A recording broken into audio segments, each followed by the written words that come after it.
بسم اللہ الرحمن الرحیم۔ حضور صلی اللہ علیہ وسلم کا یہ واقعہ نہیں سنا تو زندگی فضول ہے۔ محترم ناظرین، ایک حدیث ہے جس کا مفہوم کچھ اس طرح سے ہے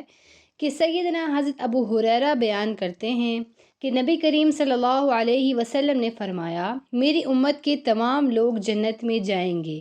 سوائے اس کے جس نے جنت میں جانے سے خود ہی انکار کر دیا۔ صحابہ کرام رضی اللہ عنہم نے عرض کیا، اے اللہ کے رسول، بھلا جنت میں جانے سے کون انکار کرے گا؟ آپ صلی اللہ علیہ وسلم نے فرمایا، جس نے میری اطاعت کی وہ جنت میں جائے گا، اور جس نے میری نافرمانی کی اس نے گویا جنت میں جانے سے انکار کر دیا۔ ایک مرتبہ رسول اللہ صلی اللہ علیہ وسلم ایک سفر سے واپس آ رہے تھے کہ ایک جگہ آپ نے پڑاؤ ڈالا۔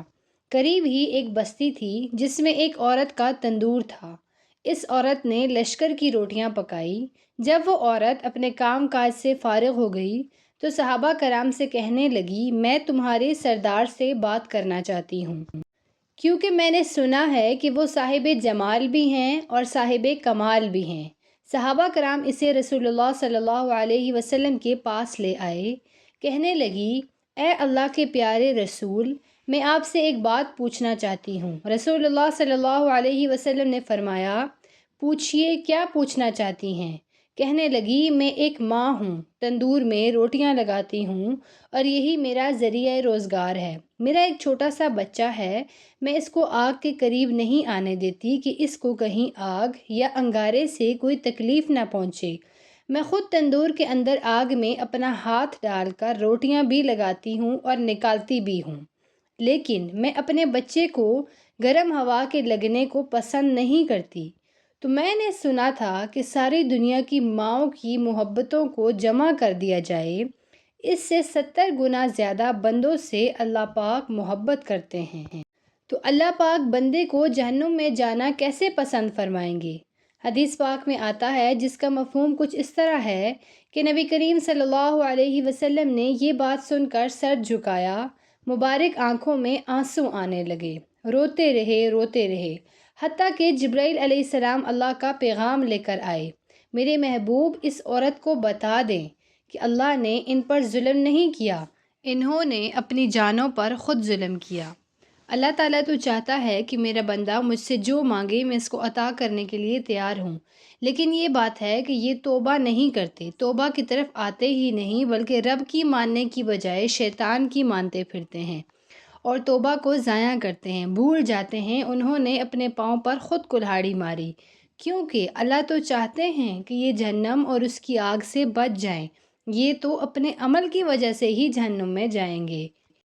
ناظرین، اگر انسان سے گناہ ہو جائے تو اس کو چاہیے کہ وہ اس گناہ سے توبہ کرے، کیونکہ جب کوئی انسان گناہ کرتا ہے تو اس کے دل میں ایک سیاہ نقطہ لگا دیا جاتا ہے۔ جب وہ توبہ و استغفار کرتا ہے پھر اس کا دل صاف کر دیا جاتا ہے۔ مگر کوئی شخص توبہ نہ کرے بلکہ مستقل گناہ کرتا رہے تو وہ نقطہ بڑھتا چلا جاتا ہے، یہاں تک کہ اس کا دل زنگ آلود ہو جاتا ہے،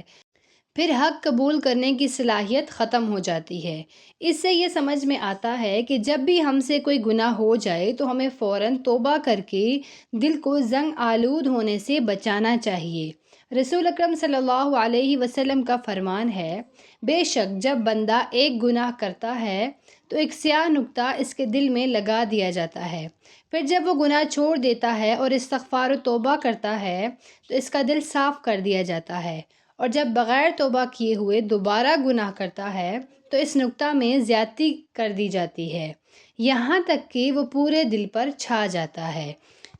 دین اسلام میں مایوسی بالکل نہیں ہے، انسان خطا کا پتلا ہے، گناہ انسان کی فطرت میں داخل ہے، لیکن بہترین ہے وہ شخص جو گناہ کر کے اس پر قائم نہ رہے بلکہ فوراً توبہ کر کے اللہ تعالیٰ سے معافی مانگ لے۔ نبی کریم صلی اللہ علیہ وسلم نے ارشاد فرمایا، ہر بنی آدم انسان بہت زیادہ خطا کار ہے، اور لیکن اللہ تعالیٰ کے نزدیک بہترین خطا کار وہ ہیں جو کثرت سے توبہ کرنے والے ہوں۔ نبی کریم صلی اللہ علیہ وسلم نے فرمایا، گناہ سے صدق دل سے توبہ کرنے والا اس شخص کی طرح پاک و صاف ہو جاتا ہے جس نے کوئی گناہ کیا ہی نہ ہو۔ حضرت ابن عباس رضی اللہ عنہ سے روایت ہے کہ رسول کریم صلی اللہ علیہ وسلم نے فرمایا، جس آدمی نے استغفار کو لازم کر لیا، اللہ تعالیٰ اس کو ہر تنگی سے نکال دیں گے، اس کے ہر غم کو دور کر دیں گے اور اس کو ایسی جگہ سے رزق عطا فرمائیں گے جہاں سے اس کو وہم و گمان بھی نہ ہوگا۔ حضرت ابو ذر غفاری رضی اللہ عنہ روایت کرتے ہیں کہ رسول اللہ صلی اللہ علیہ وسلم نے ارشاد فرمایا، اللہ تعالیٰ ارشاد فرماتے ہیں، میرے بندے، بے شک جب تک تو میری عبادت کرتا رہے گا اور مجھ سے مغفرت کی امید رکھے گا، میں تجھ کو معاف کرتا رہوں گا، چاہے تجھ میں کتنی ہی برائیاں کیوں نہ ہوں۔ میرے بندے، اگر تو زمین بھر گناہ کے ساتھ بھی مجھ سے اس حال میں ملے کہ میرے ساتھ کسی کو شریک نہ کیا ہو، تو میں بھی زمین بھر مغفرت کے ساتھ تجھ سے ملوں گا، یعنی بھرپور مغفرت کر دوں گا۔